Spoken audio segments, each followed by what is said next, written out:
Welcome to Zuzu's House of Cats Presents. My name is Ellie Trier and I'm an artist, and on this podcast I'll be talking to my fellow artists about the creative process, what they make, and in particular, how they make it. Their rituals and workflows, inspirations and disenchantments, ebbs and flows. We'll even take a peek behind the scenes of their businesses to see how they're using their creativity there too, and how they balance the needs of their business with the needs of their art. And for those of you watching the video version on YouTube, link in the show notes for that if you're not, you can watch me do a very quick sketch of today's guest as we chat. For our very first episode, Zuzu's House of Cats is delighted to present the incredible Helen Wells. Helen is a British artist who creates abstract and semi-abstract work alive with colour, pattern and shape. Her art is sometimes intuitive and intricate, and sometimes bright and bold. She uses expressive mark making, pattern and colour to create abstract pieces which feature repetition and rhythm, layers of complexity, organic forms and decorative detail. In 2014, she won the Winsor & Newton Watercolour Revolution Prize, which resulted in her art being displayed in the Saatchi Gallery in London. And she is the author of the book Expressive Sketchbooks, Developing Creative Skills, Courage and Confidence, published by Quarry Books in 2020. I hope you love our chat as much as I did. Now, let's meet Helen. So I am joined today, I'm so excited about this, by the amazing Helen Wells. She has been such an inspiration to me for such a long time, and she was one of the reasons that I decided to start YouTube in the first place. Her YouTube videos are a source of enormous, colourful joy.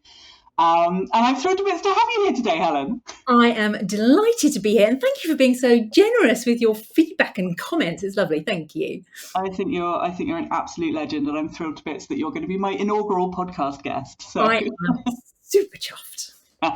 So, would you like to give us a little bit about your background and kind of how you came to be where you are now? Yes, I'd love to. I am a late bloomer when it comes to being an artist. So I had a career before art, and I only really started art as my career when I was in my early 40s, late 30s. So I'm 49 now. So I've been sort of working as an artist for the last 10 years, but I had a kind of circuitous route to get here. So I was a really arty child, always drawing, always painting, loving art. And I think I wanted to be a textile designer when I was little. And then I got to my A-levels, which is sort of 17, 18. It's where in the UK that if you're staying on at school, you select your subjects. And my school wanted me to do academic subjects, and they didn't think art was academic enough, really. They thought I could go to university, and I think at the time not all universities approved of art as a subject. So I basically started doing my art A-level, but it didn't fit in with the rest of my timetable, and then I just gave it up. And that's so sad. I know, and at the time it was I didn't really think of the fact that would then have ramifications of what I wanted to do as a career. So I sort of gave it up, and I didn't then come back to art making throughout my 20s. So I didn't make anything at all in my 20s. And then it was when I was about 29, I broke up with a boyfriend, and I was heartbroken and moping around and, a bit miserable. And I thought I had nothing to do for the summer. And I booked myself on this 2-week painting course at the Slade in London, which is an art school in London, and I loved it. So I literally went from doing nothing at all to this kind of immersion, and it felt like a homecoming. It felt like an awakening. It felt so exciting. And then that really started a passion for art, but as a hobby, more than a hobby, but just something I did for enjoyment and for kind of personal nourishment, not as a career, not as something I was going to earn money from. And then when I was about 40, sorry. I'm not very good with the timelines. I apologize, everyone. About 10 years ago, give or take, I was working in a job. I had a career, And I just had this kind of moment of epiphany that I thought I was on the wrong path. And it was such a clarion call. It was such a weird experience that I had. I was basically on a train platform, waiting for a train to go to a meeting. And I had a perfectly nice life, perfectly nice job, perfectly nice husband, perfectly nice everything. And I hadn't really, I think, allowed myself to think that art could be a career. And I just had this moment of, I mean, it felt like a bit like an out-of-body experience. I can't even quite describe what happened.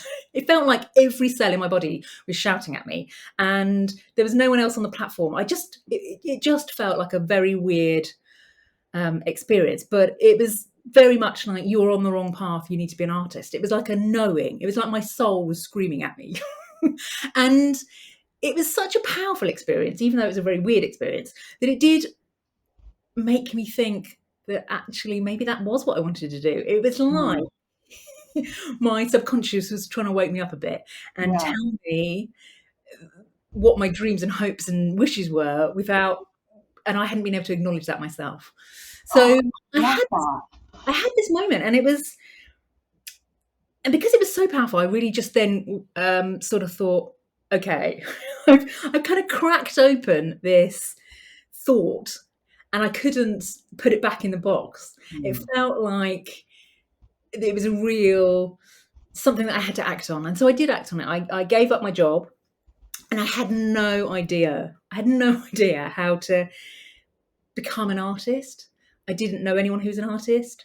I didn't know how to run an art business. I didn't know how to run a business, but I just figured I'd find out along the way. And successfully at that point was trying. So I had some savings. So I knew I had a couple of months to work something out. And in those few months, I decided that what I wanted to do was find a part-time job that I could use some of my existing kind of corporate skills, and then I could have I could have time around it to work out the business of art, and also who I was as an artist. So not just maybe even the business of art. Actually, what art do I love? What art do I want to make? The whole thing. Yeah. So that's the sort of potted history, and then it sort of took me.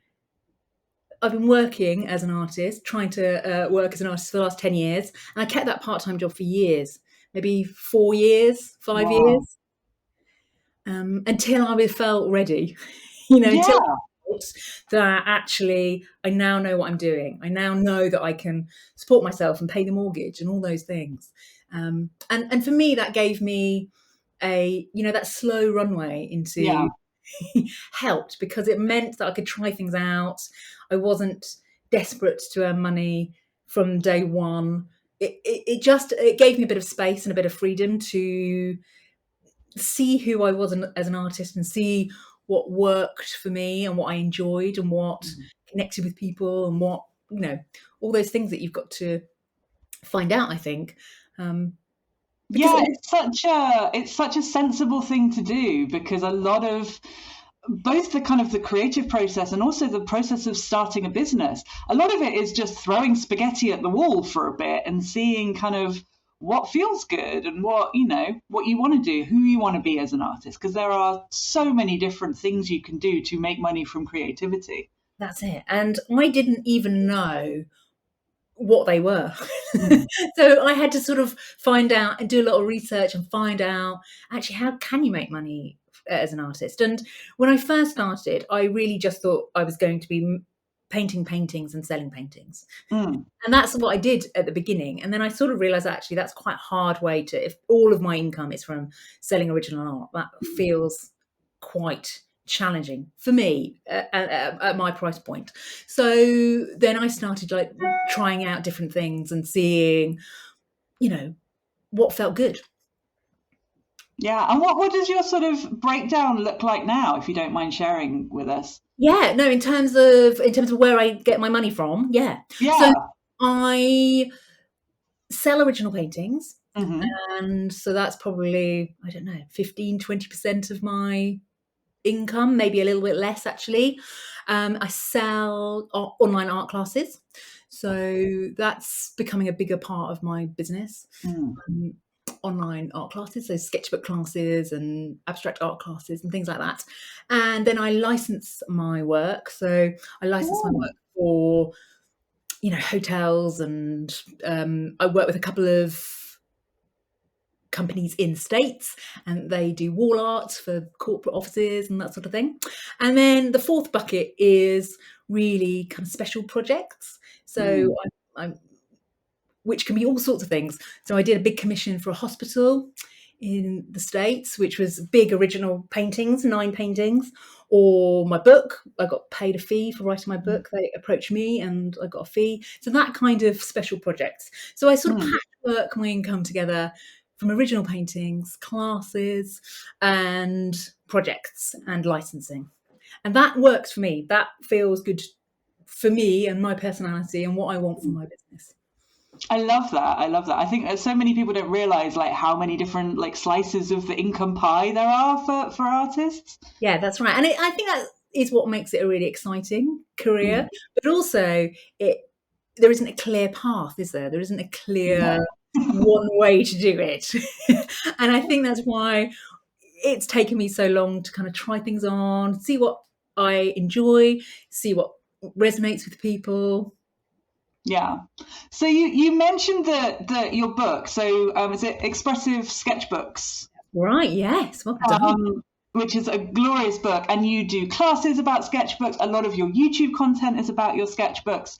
Can you talk a little bit about kind of the role your sketchbook has played in your sort of creative development, I suppose? They're obviously like super important to you. Yeah, they are. They really are. So sketchbooks have been just so fundamental, foundational, important to my art career, really. I credit sketchbooks with starting my career. They were where I found out who I was as an artist, what I was interested in. They allowed me to try on lots of different styles and techniques and subject matters and approaches and materials, and just work out who I was as an artist without any pressure. And they're also a great place to record all of that, aren't they? So, Yeah.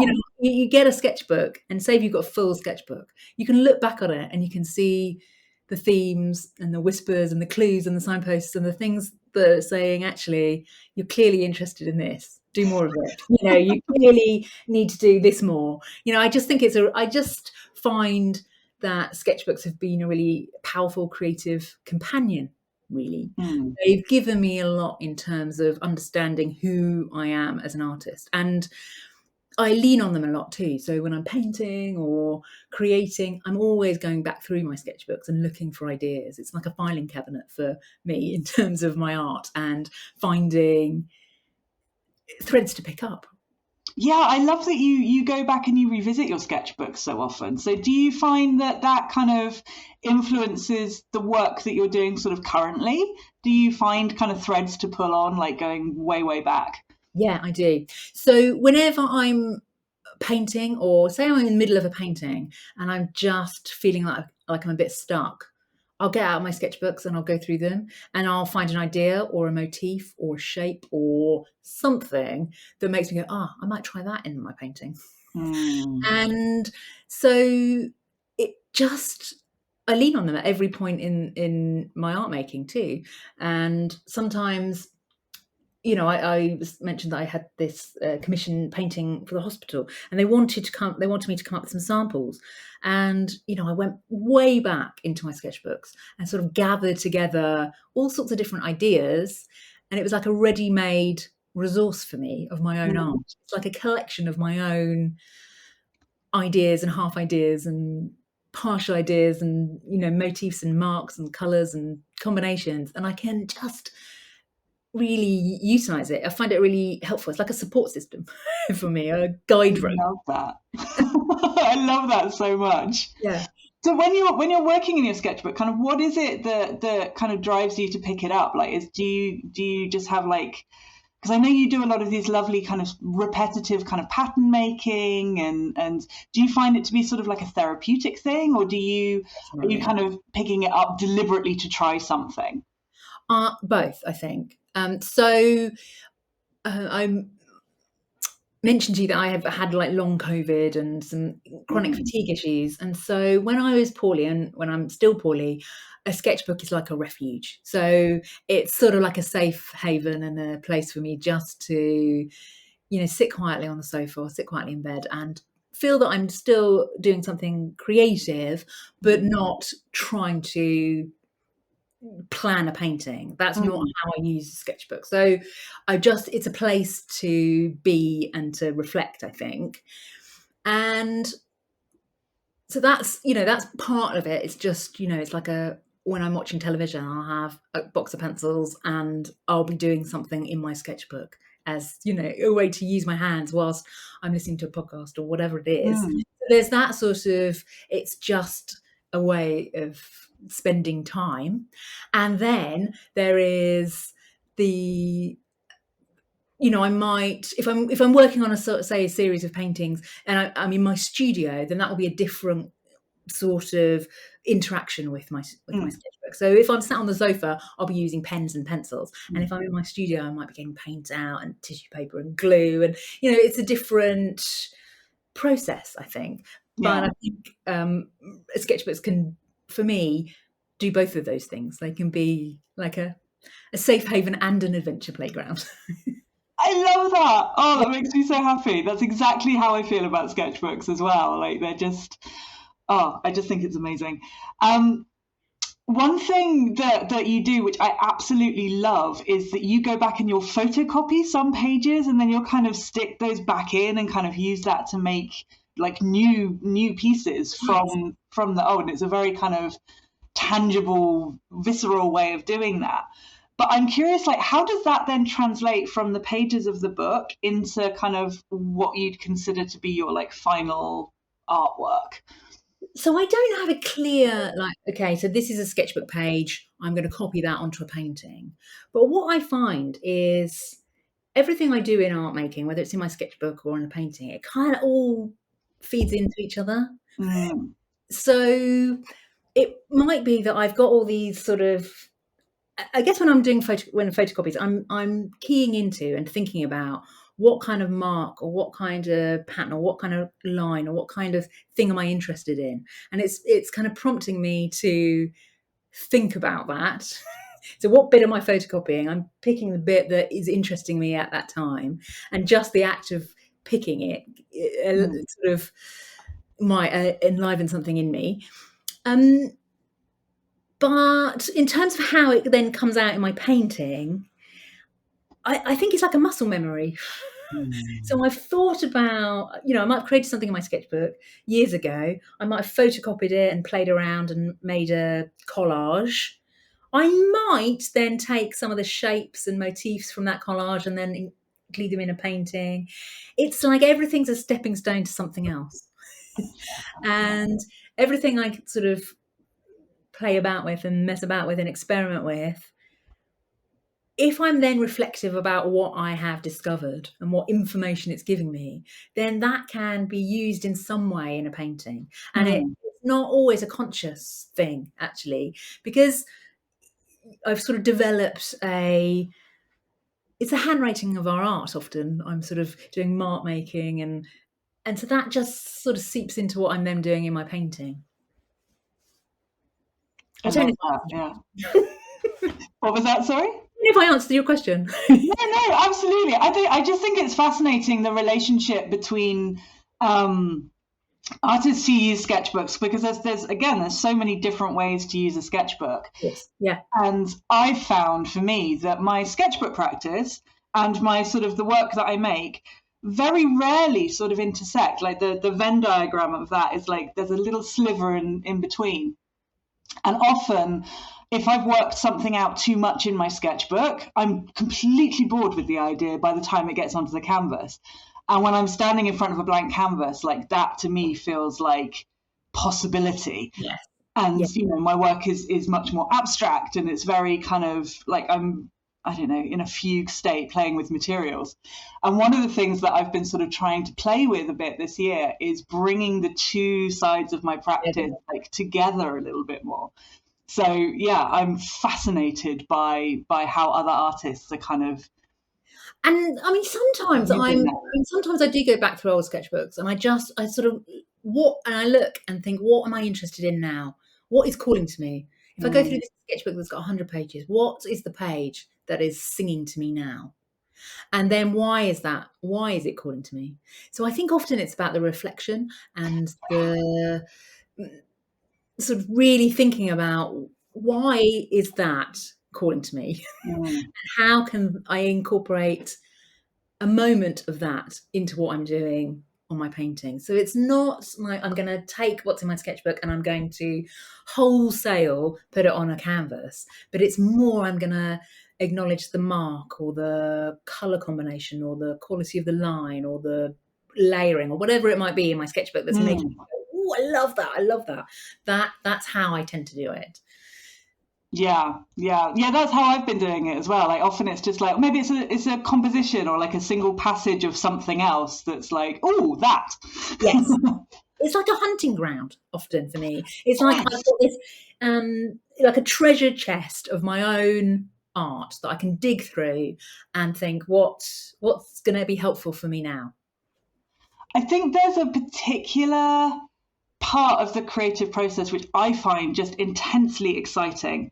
And I think you probably do as well. And it's this sort of excavation of self in a way. It's like the search and discover part of being an artist. Yes. Like I've never been particularly interested in. I know there's like a lot of new artists in particular talk about kind of, oh, what's my style? I want to find my style. I want to kind of do this. And I think like the search and discover process is something that never really goes away. No.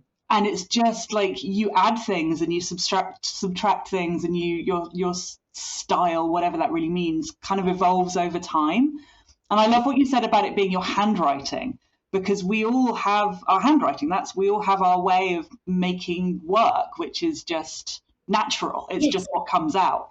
And then you can kind of refine and Yeah. I think that's right. I think our style of art is always evolving, always moving. There's a part of it that'll be innate, the things that you're interested in or the ways in which you love to create, and then you add in bits that you found along the journey. And I think that's what makes art such a wonderful, enriching, nourishing career, because I feel like I've learned more about myself through art making than any job I've ever had previously. mm, Because you're really having to dig deep sometimes. yeah. Think, actually, what am I trying to say? What am I trying to do here? What is calling to me? What am I trying to express? What am I interested in? What is exciting me? What do I love here? And it's quite a lot of self-reflection. But interesting. I mean, it's fascinating, I think. Yeah, yeah, it's more of a sort of a vocation than a career, really. Yeah, It's like I think that's a good way of describing it. Definitely. so switching gears a little bit, I'd love to find out more about kind of what your sort of day to day looks like, and how do you balance those kind of creative needs, like the excavation, the searching and discovering, the playing and experimenting that is so sort of necessary to fulfill the artistic part of yourself, Yes. with the very real kind of prosaic financial structural needs of your business? How does that kind of balance out for you? How does that balance out? Interesting question. I think what I have tried to do is build a business that allows creativity to be at the heart of it. Mm, So because I sort of built my business slowly and it evolved and I tried lots of things on and I thought what I liked and what I didn't like, I think I'm now at a point where actually the business side of my business and the art side of my life are very intertwined. There is not a really clear boundary, or I don't think this is business and this is art. They are so intertwined that I couldn't unpick them. So, and I've done that quite intentionally, I think. So, for example, if I'm creating a YouTube video, I'm talking about something that I'm currently interested in. I'm talking mm, about I'm already doing. If I'm building a class for people, then it tends to be a process that I've developed and that I really love doing and that I'm passionate about and that I will do myself. And so therefore, I'm basically working stuff out in my own art, and then I'm sharing what I found as my business, really. And so it doesn't feel like I've got a sort of a business side and an art side. And because I share my sketchbooks, which are all workings out, aren't they? Mm. I'm not always going, right, okay, this is my beautiful finished painting. I'm going, look, here's my scrappy sketchbook, and here this is what I was interested in, this is what I'm not interested in, this is what didn't work, this was a mess. So there's a sort of, I'm just being very honest about in terms of sharing what I'm up to in my art. So that means that there's time for me to do the things that nourish me because it's part of my business. Mm. Yeah, I call it Operation Marmite, which is probably it's a bit too convoluted to go into right now, but it's basically like, what's the waste product almost of making art? And that becomes like the marketing and the business and the way you connect with people is just, I'm doing this stuff anyway, like, come and have a look. Yeah. And I think I'm getting better at sharing more, I think. Because when I started my YouTube channel, I just thought I'd like pick a topic. Today I'm going to talk about this, and I'd do loads of research, and I'd really spend days planning it. And now I think I am a little bit more, this is what I'm interested in this week. This is the book I'm reading. It's beautiful. This is why I'm interested in this artist. This is what's really exciting me. And I think that makes it easier for me to show up because I'm really just sharing my enthusiasm. I'm sharing what I've learned, I'm sharing what I've done, and I'm sharing what's making me feel, excited. That feels like a good way to run a business to me. Yeah, I mean, that enthusiasm and excitement is what makes your videos so engaging and what makes people kind of want to be a part of that world. So, I think also I've structured my business in a way that doesn't take me away from what I want to do. So, if I'm filming a class, I will be all in filming the class, and an hour's class might take me a month. And then I will have a month where I'm just doing the things that I want to do. So, just doing the things that are not related in any way to my business. So it seems to work out. So how does that look? How does that look in terms of kind of your day to day? Do you have like a typical day? I think probably a typical week might be more. Yeah, a typical week. So in a typical week, I have to spend some time painting. Mm-hmm. And so whether that is 3 mornings or 3 afternoons, that is the engine of everything else I do. So there has to be some dedicated time for painting. Then I probably spend a day a week on writing an email, doing a YouTube video, that sort of thing.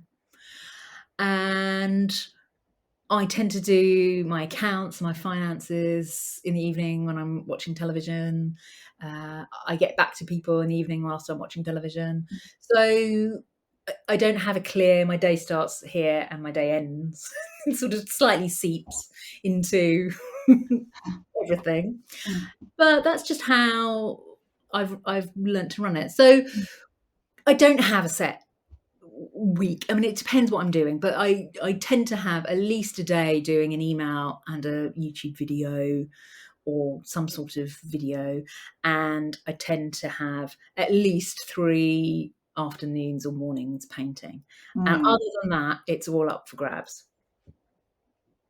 That sounds lovely. It's lovely. That sounds really lovely. Yeah, what a wonderful schedule. Yeah, it is. I mean, of course, there's lots of things that come with running a business, aren't there? That, are non-negotiable. You have to get back to people, you have to do your taxes, you have to do your finances, you have to order more supplies, etc., etc., etc. You have to pack up paintings, you have to organise couriers. There's a lot of that as well. But I really found that if I don't have some of the painting time, then it has a knock-on effect on everything else. Yeah.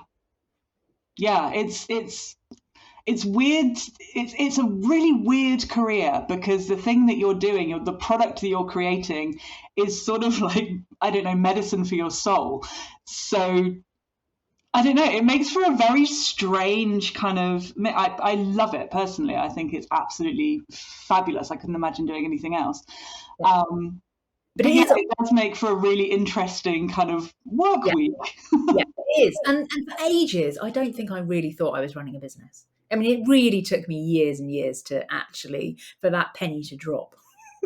It dropped really slowly. I don't know why it took me so long, because I'd worked in business. I don't know why it took me so long, but I think I just wasn't approaching it with that real corporate entrepreneur headset, and I'm not sure I still do really. No, I've got better at it. I find the same thing, and because I've run a business from home for so many years, and now I've shifted my focus completely to making and selling art, and making creativity the kind of the product. Weirdly, I feel sort of guilty now if I spend a day painting, and I have to really give myself a stern talking to be like, no, this is the job now. Like, this used to be the thing that you did to skive off. The job, yes, and actually, for me, it's the engine of everything else. Exactly. If that doesn't happen, then I've got nothing interesting to talk about. I've got nothing to share with other people. I've got nothing to teach people. I have to make that the sacrosanct part of my week. Yeah, absolutely. Unless, so if I'm filming a class, I tend to go all in for like 2 weeks or 3 weeks or however long it's going to take, doing all of the filming and the editing and all that sort of stuff. Then I don't have all that sort of time. But I just sort of parcel those into time frames. So it's still not every week's the same, but I really do try and prioritize painting, creating, whatever I'm doing. Yeah, absolutely. Absolutely. And do you have any kind of do you have any rituals or like specific workflows around your sort of art making? Yes, I do. I do have some. So in terms of a ritual, I mean, I probably wouldn't call it a ritual, but I think it is. I tend to start the morning journaling. So, is it Julia Cameron and the Artist's Way? So I tend to do my morning pages, and I find that very helpful as an artist, as an entrepreneur, as a human. And that I really try and do, and it helps me just kind of meet myself and think about what I want to do in the day or the week, to articulate thoughts to myself, to clarify what's going on. So I try and do those quite religiously. So that, I would say, is my daily ritual. And I do find that writing about my art in that way, and writing about life, also feeds into my art. It is a kind of moment of the day where I'm really listening to myself and my intuition and what's going on in my subconscious and what's irritating me, whatever it is. What do I need to cook for tea? Whatever it is appears on those pages, and it's like a clearing out and a clarity sort of providing exercise. So I do try to do that most days. So that's probably my ritual. I would call my sketchbooks probably a ritual in that way. I don't work in them every day, although people would think that I do. You're so prolific. Like, you seem to just like be producing and producing. I'm not sure. I don't feel that. I don't feel that. But I think the thing is that I share all of my workings out. So because I'm often sharing things in a sketchbook, it might look like I've created an awful lot, because it's not a finalized thing. It's a half thing or a fragment of a thing. But then but then art is my hobby and my career. So there is that as well. I mean, I do dedicate time to it. That is very true. So yeah, I think sketchbooks, not every day, but most days. If I've gone say 3 or 4 days without working in a sketchbook, I feel disconnected from myself as a creative human. So I do try to work in my sketchbooks frequently. And yeah, so journaling and sketchbooks, I would say, are my rituals and workflows, and everything else is slightly movable. Do you find that they ever kind of cross over? Do you ever do any kind of like art journaling type thing, or do you find that your writing and your art is separate? I keep them separate, and I Mm. keep thinking, why do I do this? So I would say for the last 2 years, every day I thought I really should write in my sketchbook, or create art and writing in one. But somehow they're just separate, and I can't get them to mix, and I don't know why. No, I find exactly the same thing. Like I'm the same. I do a lot of kind of journaling, a lot of writing every morning, and I find it's almost like it's a different part of the brain that engages. Yeah, maybe that's And yeah, I don't do that sort of the same thing doesn't happen when I'm drawing or painting as does when I'm writing. It's completely no. different, and both are necessary. Yeah, I think both of them are necessary for me. It's where in fact both places, the sketchbook and my journal, it's where I meet myself, it's where I tune into what's going on, it's where I kind of unearth and discover. Yeah, I think both of them are fundamental actually to me being able to do what I do. Mm. Yeah, I can see that. So, do you have any advice for people who are the thing that I get a lot on my channel, in my comments, and in conversations that I have with artists generally, is that a lot of people are a bit terrified of sketchbooks and feel the need to make like every piece in a sketchbook like a perfect finished Yes. drawing. What would Yeah. you say to that? Do you have any advice? I think I do, because I think that used to be me.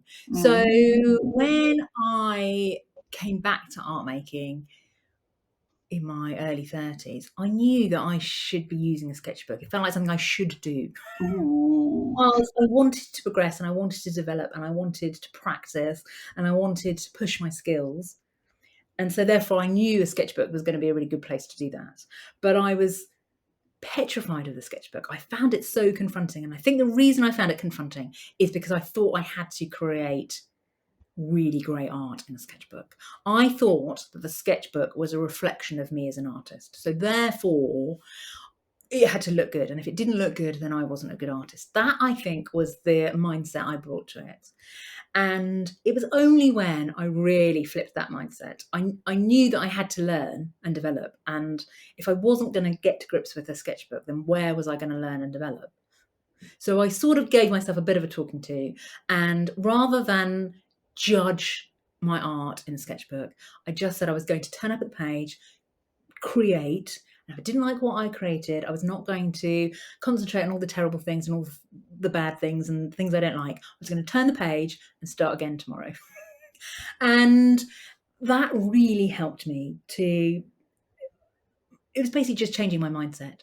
Mm. Rather than thinking a sketchbook had to be a place where I created a masterpiece and it was where my worth was laid out.